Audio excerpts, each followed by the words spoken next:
Muy buenos días. Hoy nos encontramos en una nueva transmisión de 43 minutos del conocimiento. Hoy el tema que nos convoca es el de nuevas masculinidades.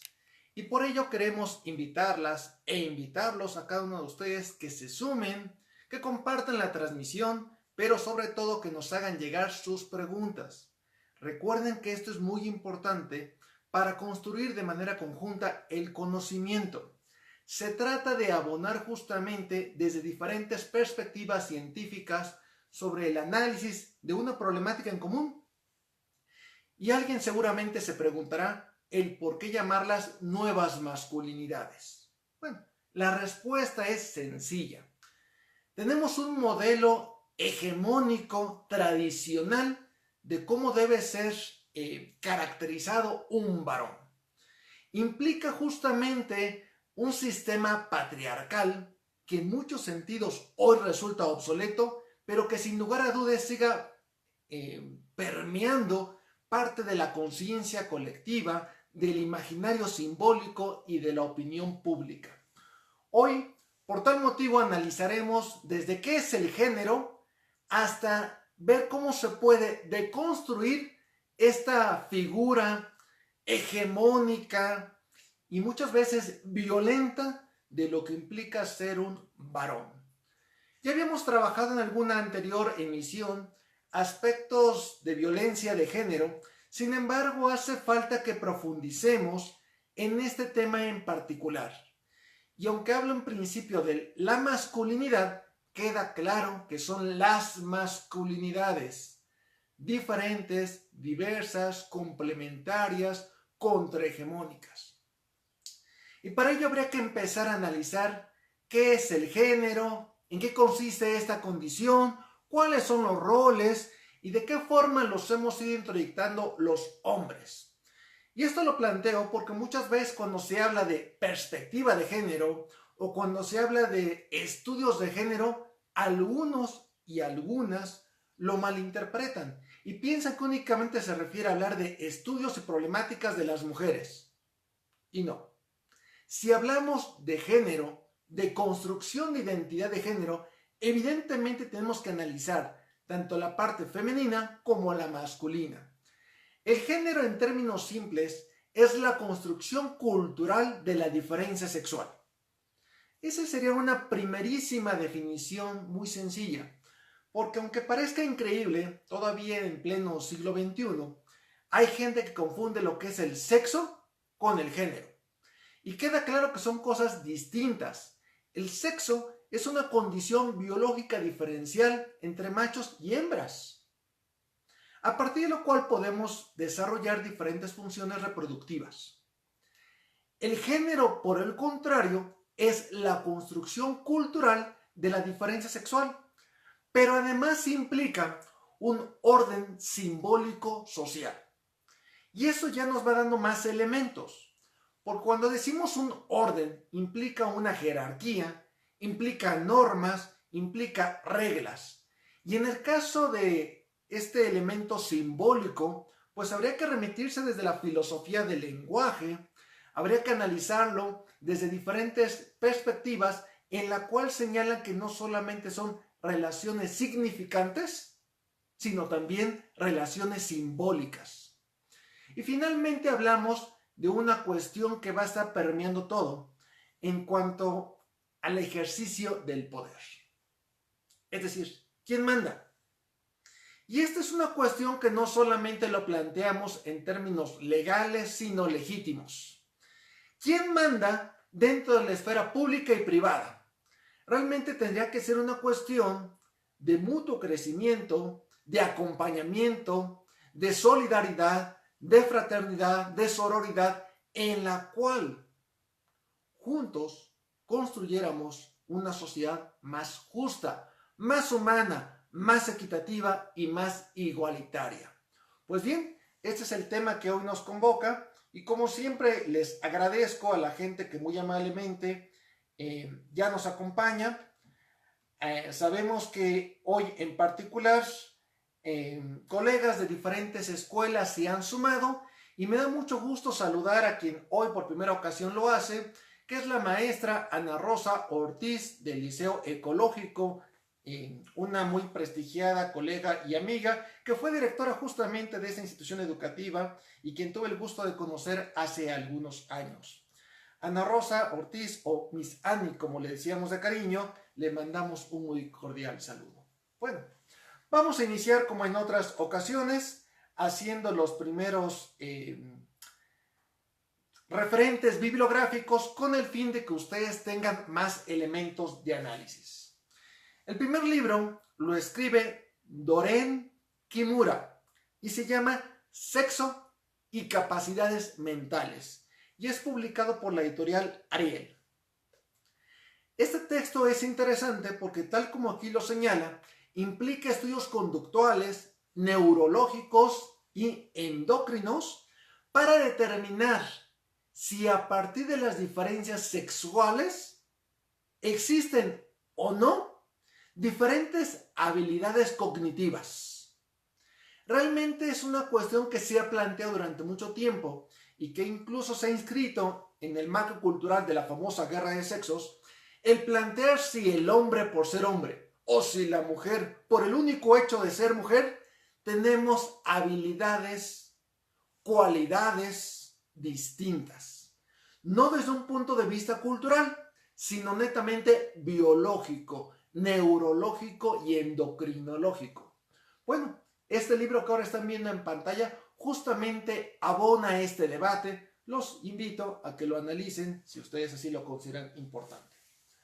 Una segunda referencia se llama Masculino Femenino y este es el tomo 2 que lleva por subtítulo Disolver la jerarquía.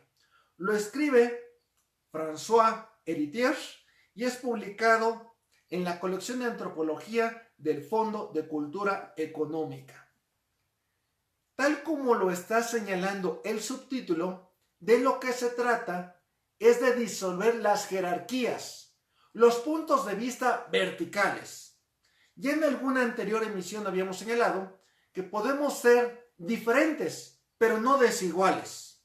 En este caso lo que se busca justamente es una sociedad más horizontal, más equilibrada, equitativa, en la cual mujeres y hombres sepamos respetar las diferencias, pero sobre todo fomentar y valorar positivamente las cosas que nos hacen iguales, como ya habíamos dicho, iguales en dignidad y en derechos.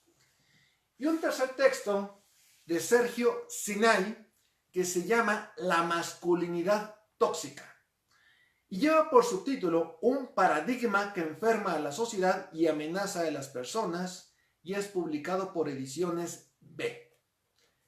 La masculinidad tóxica hoy es parte de lo que analizaremos justamente de manera conjunta con lo que es el machismo depredador.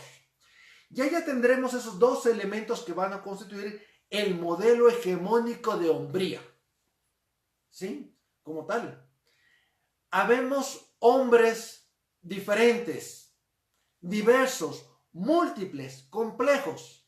Sin embargo, existe al mismo tiempo un modelo hegemónico de hombría, caracterizado por estos dos elementos que les he señalado. 1, la masculinidad tóxica y 2, un machismo depredador. Permítame, una vez que hemos hecho esta presentación de las recomendaciones bibliográficas, iniciar revisando si ya tenemos alguna pregunta para justamente desarrollar el diálogo a partir de sus inquietudes. Se trata de construir, como lo hemos señalado, mutuamente el conocimiento. Saludos a Ana Ponce, Reina del Carmen, Fernanda Lima, Cristóbal Sandoval, Víctor Gutiérrez Olivares, Brenda Chávez, Sol García, Abril Rincón, Edmundo Pérez, Diego Garza, Luz Margarita González, quien esta muy distinguida y querida amiga nos señala, sobre todo desde la visión de las masculinidades alternativas. Es correcto, aunque lo hemos llamado nuevas masculinidades, lo cierto es que no son nuevas. Pero queríamos poner ese énfasis para tratar de distinguir con lo que significa un modelo tradicional de lo que implica ser hombre. Tal como usted bien lo señala, mi querida doctora, hablamos de masculinidades alternativas. Quiere decir que no hay una sola opción de cómo ser varón. Hemos sido construidos de esa forma. Y el problema, como bien lo hemos señalado, es que se trata de generar nuevas formas de ser, de estar, de actuar, de pensar. Romper viejos roles que nada abonan a una sociedad justa y solidaria, sino que por el contrario, están generando prácticas muy nocivas. Esta condición de género que comenzamos a plantear es una construcción histórica. Por lo tanto, no es natural. No está justamente en los elementos endocrinológicos o genéticos. Nos queda claro que somos también animales, seres biológicos, y va a haber elementos androgénicos. Sin embargo, aquí lo que planteamos es que la condición de género es una construcción histórica. Y como toda construcción, la podemos deconstruir. Quiere decir replantear teóricamente y de aquí a lo pragmático desde sus mismos fundamentos, desde sus bases. Hay que entender que se han generado relaciones asimétricas, no solamente diferentes, sino claramente desiguales e injustas. Prácticas, ideologías y normas asimétricas.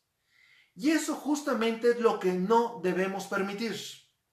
Durante mucho tiempo, los movimientos feministas han levantado la voz. Y eso es correcto, es positivo. Sin embargo, lo que no se ha hecho de la misma forma, con la misma magnitud, es que los varones nos sumemos, que los varones alcemos la voz. Y sí, desde nuestras masculinidades. Y es que reconocer la importancia de la igualdad de género, en un primer momento, cuesta trabajo. Y uno va a decir, ¿por qué? Porque los varones vivimos en un mundo de privilegios. Y eso justamente hay que desmontarlo. Gran parte de los avances que se han logrado se han desarrollado desde la antropología social y cultural. También desde la sociología, el trabajo social y la ciencia política. Hay otras licenciaturas que no lo han hecho con la misma profundidad. Y en este caso me refiero a la criminología. Espero que a partir de este conversatorio más varones desarrollen tesis, investigaciones y libros sobre este tema. Ahora, recordemos también que ha habido otras áreas del conocimiento que lo han desarrollado. Y un ejemplo es el psicoanálisis, particularmente el freudiano, en el cual se habló durante mucho tiempo de la famosa envidia del falo.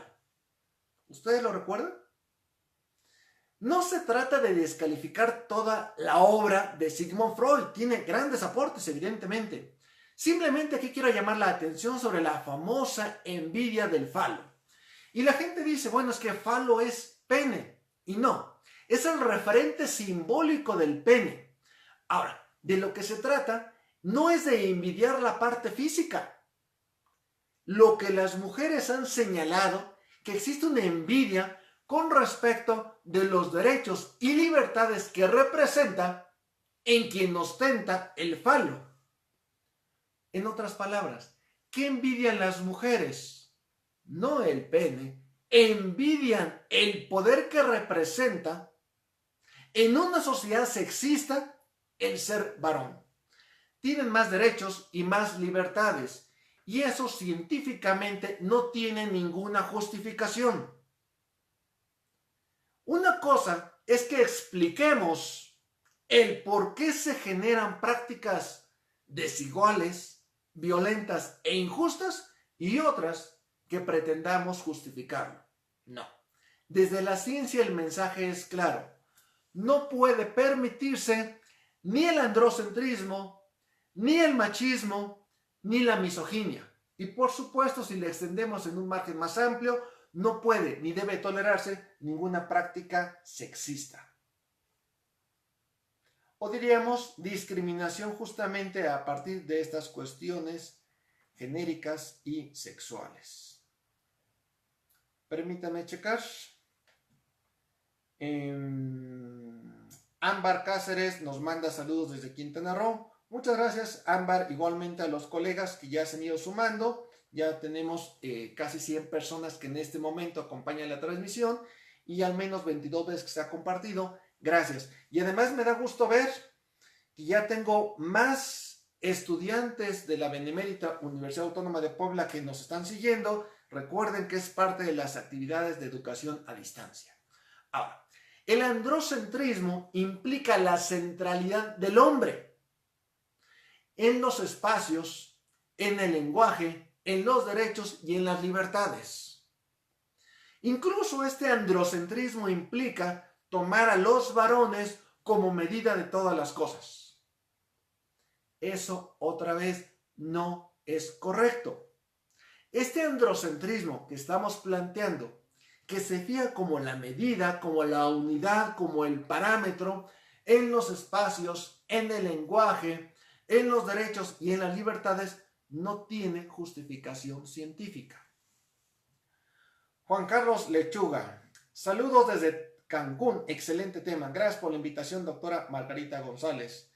Gracias, Juan Carlos, me alegra que nos sigan. Normalmente esas transmisiones ha tenido una mayor participación las mujeres, pero hoy en este tema quiero leer la opinión de los varones. Muchas veces las mujeres se suman inmediatamente a este llamado por la paz y por la igualdad. Muchas veces son las mujeres quienes construyen estas nuevas historias, pero los varones tienen cierto recelo, cierta resistencia. Y decíamos al principio, ¿y cómo no? Vivimos en un mundo de privilegios masculinos. Por eso, en esta construcción social del machismo, lo vamos a caracterizar por 3 elementos. 1, la supremacía masculina. 2, la pretendida inferioridad de las mujeres. Y 3, la descalificación violenta de otras masculinidades. Eso es a lo que nos estamos refiriendo. Cuando decimos el machismo, es supremacía masculina, inferioridad de las mujeres y descalificación violenta de otras masculinidades. Ninguna de las 3 tiene por qué permitirse. Claudette Bautista Viascán, saludos desde Tuxtepec, Oaxaca. Gracias por su compromiso y contribución. Ya hemos tenido la oportunidad de conocer Tuxtepec, un agradable lugar, incluso gracias a la invitación de la colega, tuvimos la oportunidad de impartir un curso hace algunos años y por supuesto que me alegra mucho saludarla. Gracias igualmente a Norma Nájera que se acaba de sumar, Alberto Luna y Anet Ramos. Bueno, ¿qué más implica este modelo patriarcal hegemónico? Crear una condición vital de lo que significa ser varón, particularmente caracterizado por 4 elementos. 1 es la creencia de que uno como varón tiene que ser el productor, el proveedor, el protector y además tener una permanente libido, una permanente excitación sexual. Eso es lo que nos está, digamos, obligando esta construcción social patriarcal, hegemónica y muchas veces sin sentido. Ser varón implica inmediatamente ser productor, proveedor, protector y tener una permanente excitación sexual. Lo cierto es que no. Lo cierto es que no. Así lo plantean seguramente pues algunas viejas ideas que diríamos hoy están obsoletas, pero que sin embargo en la práctica continúan siendo vigentes. Y de eso se trata hoy, de deconstruir estos modelos que poco abonan. Claudette Bautista nos complementa el comentario. Desafortunadamente vivimos en un mundo machista, donde siempre se ha resaltado el patriarcado y la sociedad deja de lado el matriarcado. ¿A qué poder? Ya sea el poder del patriarca o este poder más asociado a la figura de la madre, en este caso lo que buscamos es una sociedad igualitaria. No se trata de oponer el patriarcado con el matriarcado, o como dicen algunos, la patria y la matria. Se trata de repensar justamente qué es lo que hemos hecho de forma inadecuada. Juan Carlos III Ley se acaba de unir, uno de los más destacados antropólogos de nuestro país. Pablo Cruz nos manda saludos desde Morelia, Michoacán. Muchas gracias a cada una y cada uno de ustedes. ¿Han escuchado esa idea vulgar donde lo que buscan las mujeres es el matrimonio y lo que buscamos los hombres es el patrimonio? ¿Es cierto? ¿Es cierto que entonces lo que buscamos como varones es el patrimonio y las mujeres el matrimonio? O también se decía, simplemente cambiémosle una letra. Las mujeres a la casa con S y los hombres a la casa con Z. ¿Es cierto? La respuesta es no. Tenemos las mismas capacidades, las mismas habilidades, la misma inteligencia. Somos muchísimo más iguales de lo que muchas personas quieren reconocer. Y ya decíamos, porque forma parte de una masculinidad tóxica y un machismo depredador. Además hay que comprender que el patriarcado es un modelo general de organización. No solamente es una categoría analítica. El patriarcado es un modelo social de organización que impacta en lo social, lo familiar, en las esferas de trabajo y principalmente en las relaciones de poder. Eso es lo que significa el modelo patriarcal hegemónico. Un modelo general de organización en lo social, lo familiar, lo laboral y en las relaciones de poder. Ale Méndez, buenos días profesor, como siempre escuchando sus temas súper interesante. Muchas gracias. Virginia Cabrera, a veces las mismas mujeres contribuyen al machismo. Sí, y la respuesta es muy sencilla.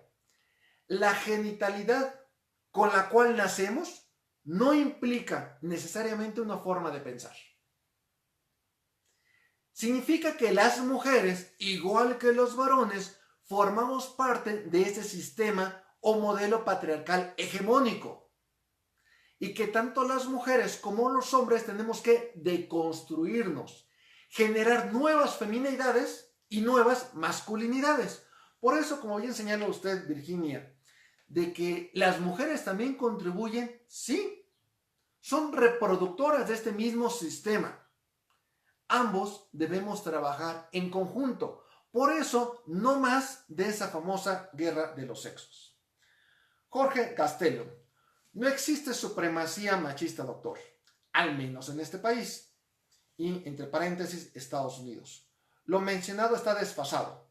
Como ejemplo, menciona el alto nivel de divorcio con el que contamos. Saludos desde Los Ángeles, California. Supremacía machista me parece que sí existe, mi distinguido colega y amigo. Hemos visto en el mundo un avance paulatino, pero muy lento, respecto a que las mujeres ocupen los espacios de poder que requieren. En la política, en la economía, en las universidades, en las decisiones más importantes, vemos que el ascenso de las mujeres es constante, pero limitado. Es permanente, pero muy lento. Requerimos más presidentas, más embajadoras, más primeras ministras. Requerimos justamente mujeres empoderadas, pero no solamente como una concesión por parte de los hombres, como un reconocimiento a la plena igualdad. Me alegra que haya lugares que tengan más avances y que podamos tomar como ejemplos positivos. Y también me alegra que desde otros países nos den su punto de vista. De lo que se trata justamente es de dialogar y de aprender mutuamente. Vero Castillo, saludos desde Mexicali, Baja California. Gracias, Vero. Gracias a los que se van sumando. Karina Rodríguez nos comenta: creo que gran parte del problema es la cultura. Las conductas sociales se aprenden y por ende se hacen parte de nuestra forma de vivir. Pero como ya decía usted, se pueden desaprender. ¿Correcto? Hay que aprender a desaprender. Y así como construimos una cultura falocrática, sexista, machista, misógina y androcéntrica, podemos deconstruirla. Y queda claro, no se trata de que ahora pasemos a un claro matriarcado, a una hegemonía femenina, no. El objetivo es la igualdad en dignidad, en libertades y en derechos. Pero como bien lo señala Karina y otros colegas, hablamos de una socialización de género. Somos seres sociales, somos productos culturales, somos sujetos históricos, por lo tanto hay que analizarlo desde la formación social y la época en la cual nos desarrollamos cotidianamente. Abril Rincón. Considero que para que surja un cambio verdadero, debe comenzar primero de la misma conciencia del individuo, ya que si no se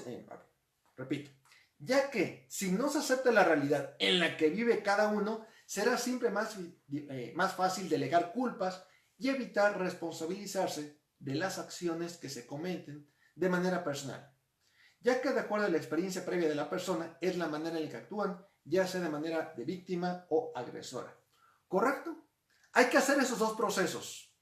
Una reflexión interna, un análisis profundo sobre nuestro ser, nuestro pensar, nuestras actitudes y los roles que hemos aprendido y desarrollado cotidianamente, y al mismo tiempo entender las interacciones, las relaciones, las acciones sociales. Si trabajamos al mismo tiempo individuo con estructuras y sistemas sociales, me parece que el cambio es altamente positivo. Leo nos pregunta, ¿usted considera que el patriarcado es parte de la cultura del mexicano? Sí, de la sociedad mexicana, sí. Lamentablemente, México es un país extremadamente machista y patriarcal. Lo tenemos. Pero lo más llamativo es que no es una condición exclusiva de nuestra nación, sino que la mayor parte de los países del mundo son extremadamente machistas, sexistas y patriarcales. Y eso es incorrecto. Ahora bien, como ya decíamos, la socialización de género implica, uno, generar expectativas socioculturales de cómo debe ser, parecer, pensar y comportarse tanto una mujer como un varón. Vean la carga que esto está implicando. Es una expectativa sociocultural que se genera en torno de los individuos desde antes de nacer. Si es hombre, le vamos a poner tal nombre, y si es mujer, tal otro. Los colores, los nombres, la vestimenta, los deportes y las expectativas van cambiando dependiendo de si somos niñas o niños. Claudia Martín nos señala, es el resultado de la cultura. La maestra Loida Godínez Martínez nos platica, hay que tener mucho cuidado con esos comentarios de las mujeres. Que las mujeres... disculpe maestra, en un momento no alcanzo a entender del todo su pregunta. Hay que tener mucho cuidado con esos comentarios de las mujeres. Contribuyen las mujeres, educan hombres machistas, etc. Ese papel se le ha dado a la mujer desde la dinámica de poder y control del hombre. Muchas mujeres reproducen esos patrones porque así les han dado ese papel. Por lo tanto, no es su culpa o responsabilidad, más bien son víctimas de ese sistema. ¿De acuerdo? Todo el tiempo hemos señalado justamente eso. Cuando nos comenta de ese cuidado con los comentarios, mi distinguida maestra, precise si fue un error de un servidor o si alguien quizás tuvo en su libertad de expresión esa opinión. Aquí lo hemos señalado. No se busca encontrar ni víctimas ni victimarios, porque le estamos dando un enfoque sistémico, estructural, que implica históricamente la formación de un sistema patriarcal hegemónico que ha victimizado en primer lugar a las mujeres. Y evidentemente a partir de ese proceso civilizatorio en el cual se inoculó una forma de pensar y de actuar, las mujeres acaban reproduciendo estereotipos y roles que hoy son obsoletos. Nunca se trata de culpar a las mujeres, particularmente a quienes son madres, porque es un discurso también patriarcal en el cual se dice es que son las mujeres las primeras que educan a los hombres machistas. También los hombres.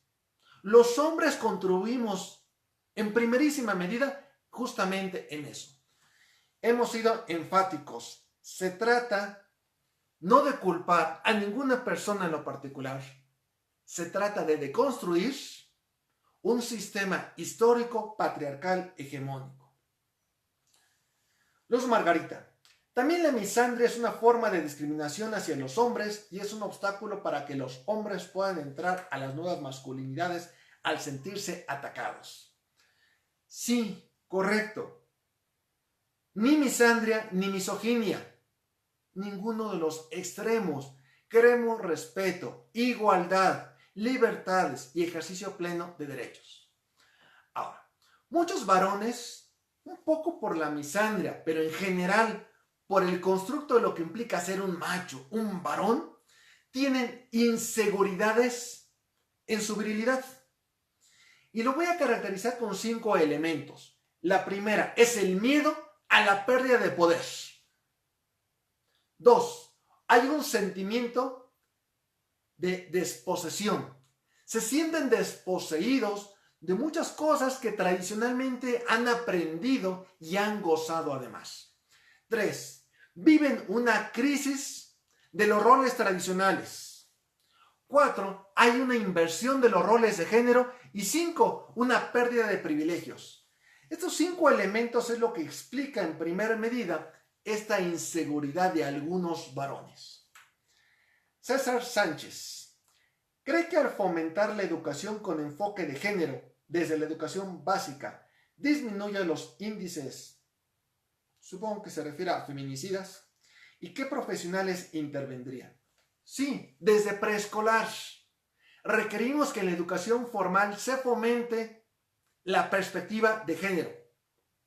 Que desde el hogar, desde la más tierna infancia, se acompañe un proceso de plena igualdad de derechos y libertades entre mujeres y hombres.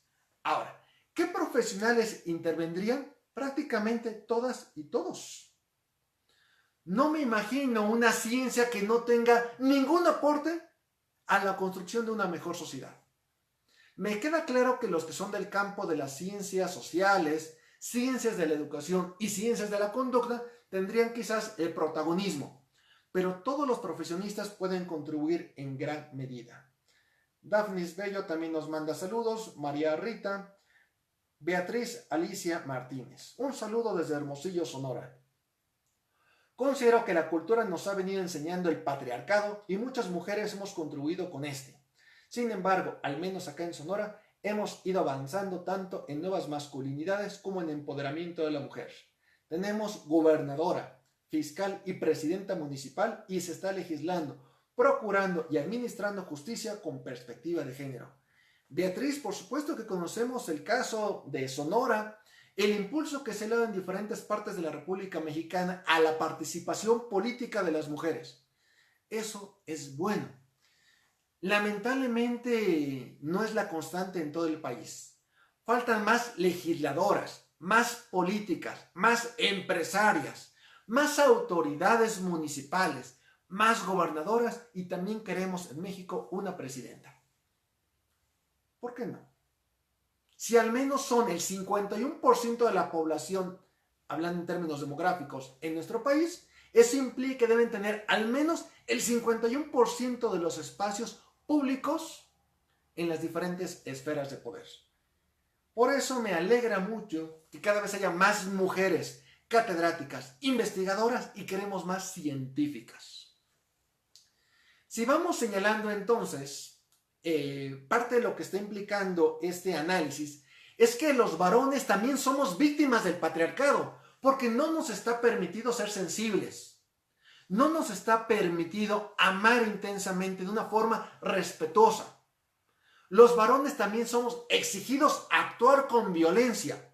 Y lo que implica es que por eso tenemos tan altos índices delictivos en cuanto a homicidios, en cuanto a delitos sexuales y también en lo que se refiere a lesiones. Los varones no solamente victimizamos a las mujeres, los varones también victimizamos a los demás hombres. Lo mismo que ya señalábamos, que las mujeres son víctimas de este patriarcado, son víctimas de los hombres y también, lamentablemente, algunas mujeres victimizan a otras mujeres. Decimos, no es si los hombres somos malos o si las mujeres son buenas. No. Nacer con determinados genitales no conlleva necesariamente una forma de pensar.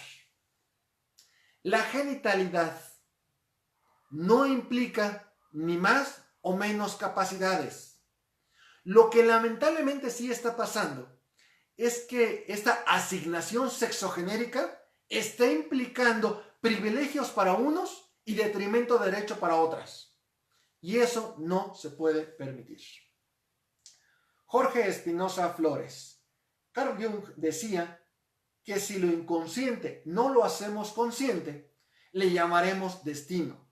Por lo tanto, es necesario educar y concientizar el vínculo familiar para modificar nuestra sociedad. Coincido, Jorge, muchas gracias por el aporte. Apoyo justamente tu opinión. Daniel Cardoso, ¿cree que en algún momento México deje de ser un país machista? Sí. Y me van a llamar idealista y utópico. Pero únicamente podemos avanzar a partir de construir un ideal y empezar a generar las políticas públicas y legislativas para empezarse a acercar a ese ideal. Falta mucho. Pero recuerden, esto no es natural, es cultural. Es producto de una sociedad, de un momento histórico, de largo plazo, pero es una cuestión histórica. Por lo tanto, así como la construimos, la podemos deconstruir. La respuesta es sí, es complejo, es lento, es doloroso, pero sí podemos dejar de ser machistas. Y les decía que también los varones sufrimos esta violencia y la experimentamos en nosotros y eventualmente la desquitamos frente a los demás, hombres y mujeres.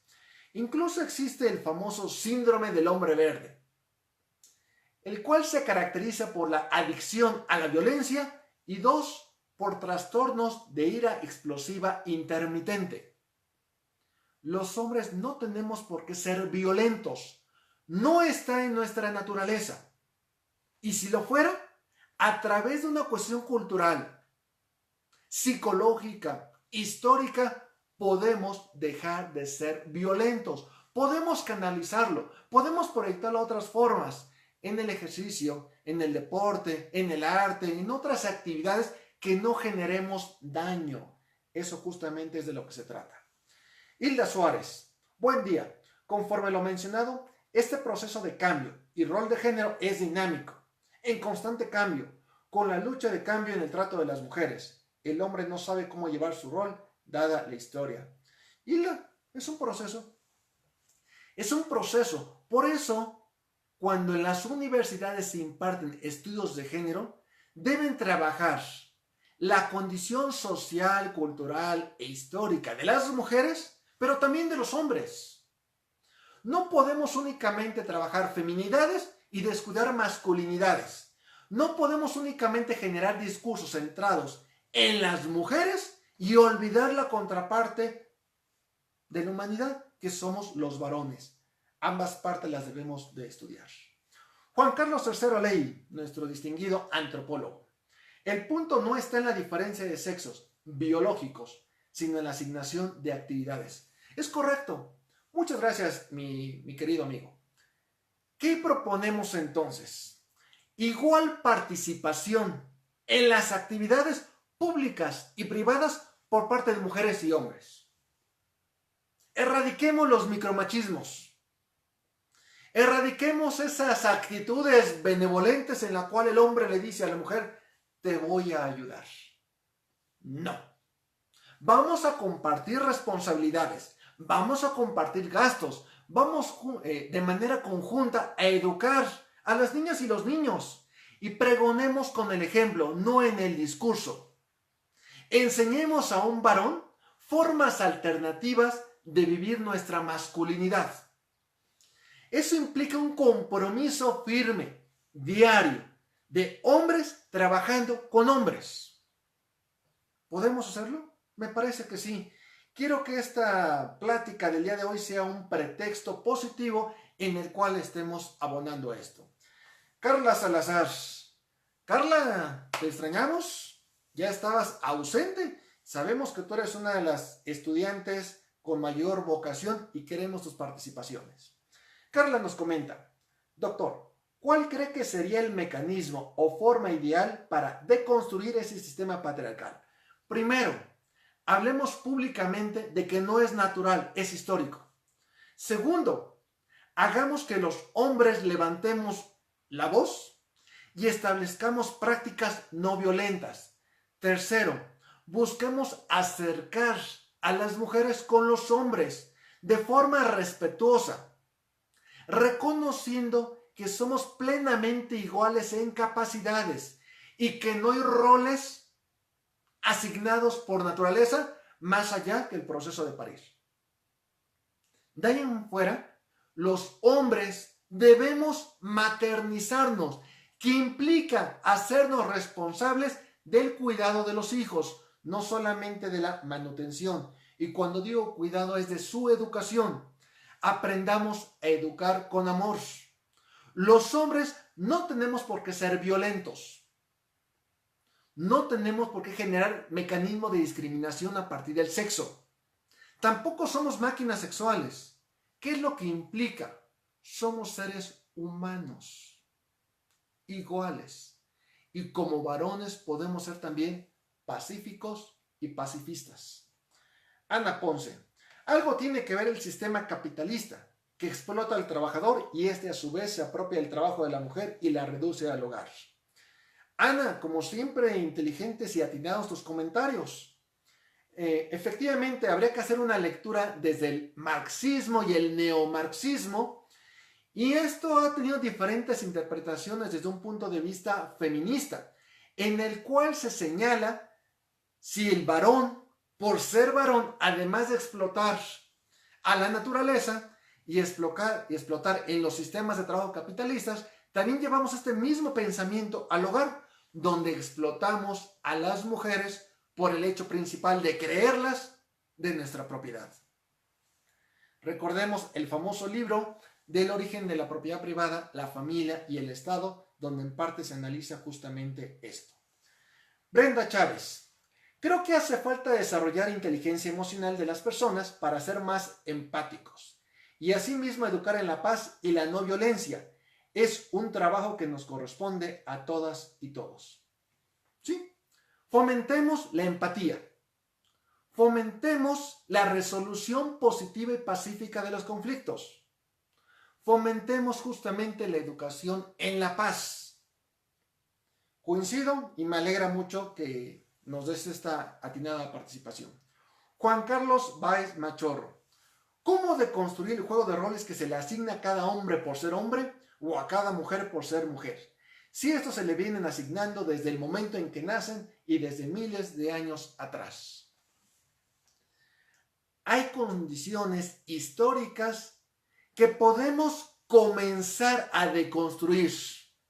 Aun si viéramos que eso es el paradigma dominante, se trata justamente que a partir de una revolución científica desmontemos viejos esquemas de pensamiento. ¿Nos lo enseñan desde que nacemos? Sí. ¿Lo introyectamos? Sí. ¿Así nos hemos cultivado? Sí. Sin embargo, somos seres pensantes, que a partir de nuestras libertades podemos cambiar nuestra forma de ser, de actuar y de pensar. Quienes somos docentes debemos enseñarlo en el aula. Quienes somos padres o somos madres podemos trabajarlo cotidianamente. Y otra vez decimos, no se trata de culpar a las madres que así educan a los hijos. No, las madres también son víctimas de este sistema patriarcal. Los padres también lo somos. Hemos aprendido a no ser cariñosos, a no ser sensibles, a no educar con amor y por el contrario, creer que somos la mano fuerte de la familia, que nuestro papel es el de ser proveedores y protectores. No, somos iguales. Ya estamos cerca de terminar esta transmisión, sin embargo hemos tenido una gran cantidad de comentarios y por eso he decidido extenderme un par de minutos, pero trato de mantener la lógica que hemos desarrollado desde el inicio de estos 43 minutos de conocimiento. William Salazar Góngora nos señala: desde los hogares, incluso las madres de familia, deben evitar el contenido machista y sexista de su educación, promover más la equidad de género. Saludos desde Cancún.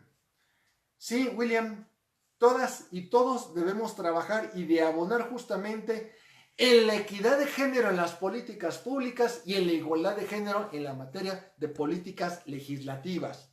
Debemos ser capaces de cambiar la forma de pensar.